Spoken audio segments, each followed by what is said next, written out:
दोस्तों, कभी न कभी आपके मन में ये प्रश्न जरूर आया होगा कि जब ईश्वर हैं तो फिर संसार में इतना दुख क्यों है। तो दोस्तों, मानव जगत में सब कुछ वैसा नहीं है जैसा वांछनीय है। प्रतिदिन अखबार चीख चीख कर मानव पीड़ाओं की दुहाई देता प्रतीत होता है। संसार की आबादी का शायद 10% हिस्सा भी यह नहीं कह सकता कि वह खुद को पूर्णतः संतुष्ट पाता है। सवाल उठता है कि संसार में इतना दुख क्यों है। संसार का स्वरूप आखिर वैसा क्यों है जैसा वह है। संसार में शायद ही कोई धर्म हो जो इस प्रश्न से जूझता न दिखाई पड़ता हो, तथा दर्शन की शायद ही कोई विधा हो जो इस प्रश्न को किसी न किसी रूप में आत्मसात न करती हो। यदि भगवत गीता को देखें तो हम पाते हैं कि संसार के दुखों का प्रमुख कारण आत्मा के स्वरूप के विषय में हमारा अज्ञान है।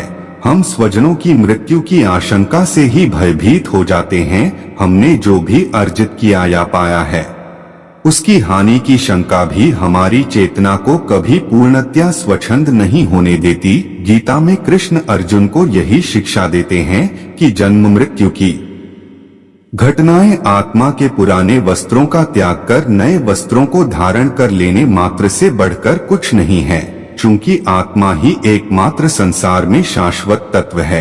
इसलिए हम जो भी अर्जित करते हैं वह बाह्य कारणों से ही हमारे पास संग्रहित होता है तथा अन्य बाह्य कारणवश हमसे दूर भी हो सकती है। गीता हमें दुखों का कारण बताकर उनसे निवारण की दिशा दिखाती है। ईसाई धर्म के प्रमुख ग्रंथ बुक ऑफ जॉब में एक रोचक कथा है। यीशु के परम भक्त जॉब ने पूरा जीवन उनकी शिक्षाओं के अनुरूप बिताया है, लेकिन वह अत्यंत पीड़ादायक स्थिति में है। उसका परिवार, घर तथा संपत्ति आपदा की भेंट चढ़ चुके हैं। एक ही प्रश्न उसके रोम रोम में गूंज रहा है कि आखिर उसी के साथ ये सब क्यों हुआ। मुख्य बिंदु यह है कि जॉब सब कुछ खोकर भी ईश्वर में आस्था नहीं खोता। क्या ईश्वर में आस्था किसी कारणवश होनी चाहिए या निरपेक्ष रूप से?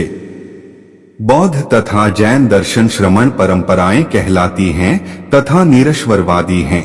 जगत में दुख है। बौद्ध दर्शन के अनुसार यह आर्य सत्य है। दूसरा, आर्य सत्य दुख का कारण भी होगा।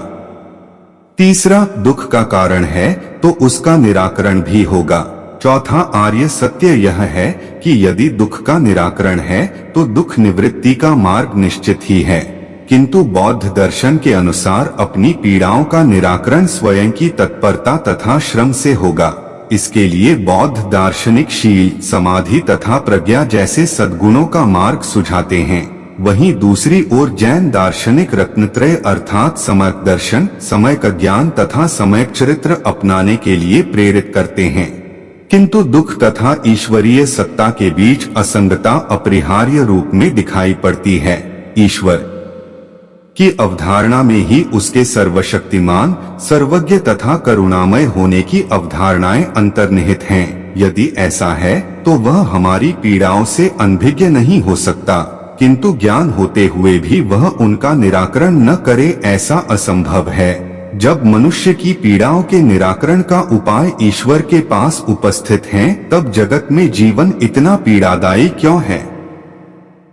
इसका उत्तर या तो यह कहकर दिया जा सकता है कि ईश्वर आस्था का विषय है, तर्क का नहीं, तथा आस्था जब निरपेक्ष तथा अकारण है तभी उसका नैतिक मूल्य है। या फिर यह कहकर दिया जा सकता है कि सांसारिक दुख ईश्वर के कारण नहीं वरन हमारे स्वयं के अज्ञान तथा अबोध के कारण है, तथा उसका निवारण भी हमारे अपने श्रम से स्वयं में सद्गुण का अर्जन तथा विकास करने में है।